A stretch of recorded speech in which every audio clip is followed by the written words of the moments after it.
নমস্কার। কালীকথার এই পর্বে আমরা প্রভু জগন্নাথ দেবের স্নানযাত্রা সম্পর্কিত কিছু তথ্য কিংবা সেই নিয়ে কিছু গল্প গাথা আমি আপনাদের আজকে শোনাবো। আসলে স্নানযাত্রা পর্ব চলে গেছে, এখন ভগবান বিশ্রামে আছেন, তাকে নিয়ম করে পাচন দেওয়া হচ্ছে। আমরা যাকে বলি কোয়ারেন্টাইনে আছেন ভগবান এখন। তারপর রথের আগের দিন নবকলেবরে তিনি ভক্তদের সামনে আসবেন। আচ্ছা, এই স্নান যাত্রার আদি কাহিনীটা কি আমরা সবাই জানি? বা যে গল্প প্রচলিত আছে সেটা তো আমরা অনেকেই জানি না। আজকে কালীকথার এই পর্বে আমি আপনাদের একটুখানি শোনাই সেই গল্প। পৌরাণিক ইতিহাস অনুযায়ী নীলমাধব অন্তর্হিত হওয়ার পর রাজা ইন্দ্রদ্যুম্ন যখন সমুদ্র থেকে ভেসে আসা অলৌকিক দারু মানে ওই কাঠের গুড়ি দিয়ে মহাপ্রভু জগন্নাথ দেব, বলভদ্র এবং সুভদ্রা দেবীর মূর্তি তৈরি করেন, যখন সম্পূর্ণ হয় মূর্তিটি,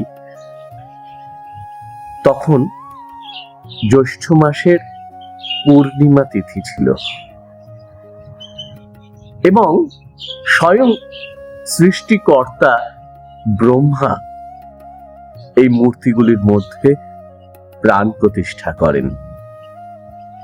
বিগ্রহ প্রতিষ্ঠার পর ভগবান জগন্নাথ, প্রভু জগন্নাথ রাজা ইন্দ্রদ্যুম্নকে স্বপ্নে আদেশ দেন যে জ্যৈষ্ঠ মাসের এই পূর্ণিমা তিথিতেই তার আবির্ভাব দিবস পালন হবে, যা আমাদের সকলের কাছে স্নানযাত্রা রূপেই পরিচিত থাকবে। স্নানযাত্রা সম্পর্কিত আরেকটি তথ্য, আমরা একটি গল্প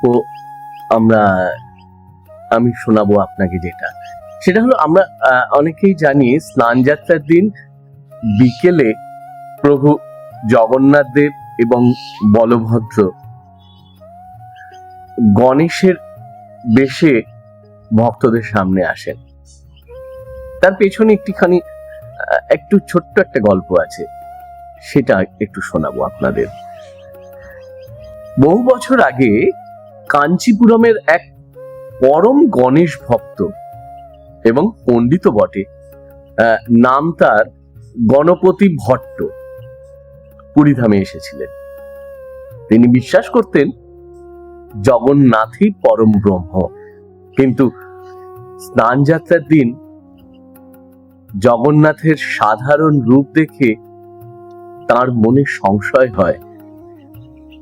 তিনি ভাবেন এই মূর্তির মাঝে তিনি তার ইষ্টদেব গণেশকে পাবেন তো? ভক্তের মনের এই সংশয় ও আকুলতা দূর করতে স্নান বেদিতেই বলভদ্র ও জগন্নাথ স্বয়ং হাতি বা গণপতির সেই রূপটি ধারণ করেন। সেই ঘটনার পর থেকেই প্রতি বছর জ্যৈষ্ঠ মাসের পূর্ণিমার স্নান যাত্রায় সেদিন বিকেলে মহাপ্রভুকে গজানন বেশ বা গণেশ বেশে সাজানো হয়। এই প্রথাই চলে আসছে দীর্ঘদিন ধরে।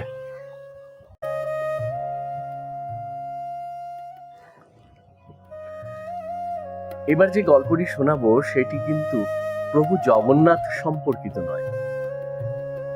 এই গল্পটি এবার আমাদের পরম তীর্থ ভবতারিণী মন্দির দক্ষিণেশ্বরকে কেন্দ্র করে। এই মন্দিরটি যিনি প্রতিষ্ঠা করেছিলেন তিনি হলেন লোকমাতা রানী রাসমণি দেবী। তিনি আচারে বৈষ্ণবী ছিলেন আর মননে কিন্তু ছিলেন শাক্ত। রানীমা প্রথমে ভেবেছিলেন দীপাবলির দিন মায়ের মন্দির প্রতিষ্ঠা করবেন, কিন্তু রানীমা স্বপ্নাদেশ পান যে বাক্সবন্দী হয়ে তিনি আর থাকতে পারছেন না।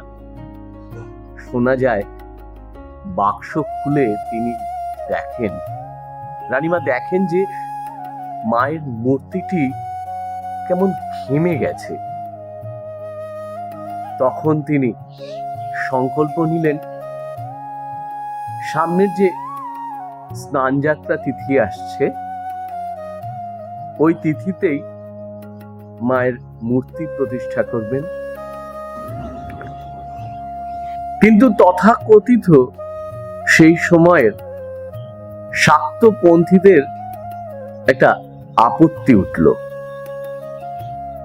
রানীমা পরামর্শ নিলেন শাস্ত্রজ্ঞ ও যজ্ঞের পুরোহিত শ্রী রামকুমার চট্টোপাধ্যায়। তন্ত্র শাস্ত্র পণ্ডিত রামকুমার চট্টোপাধ্যায় রানীমাকে বলেন, স্নানযাত্রার যে তিথিটি সেটি দেবী তিথিও বটে। দেবী মহাস্নানের বিষয় আছে, সাথে এটি একটা বৈষ্ণবীয় তিথি। তাই মা জগদ্দেশ্বরী ও রাধা গোবিন্দের প্রতিষ্ঠার এটি উত্তম তিথি বলা চলে। রানীমা আর কারুর কথায় কর্ণপাত করলেন না। 1855 সালে স্নানযাত্রার দিনে প্রতিষ্ঠিত হলো মা জগদীশ্বরী কালী মাতা ঠাকুরানী। জগৎমোহিনী রাধা রানী, জগৎমোহন শ্রীকৃষ্ণ ও দ্বাদশ শিবলিঙ্গ সব প্রতিষ্ঠা হলো ওই স্নানযাত্রার দিন।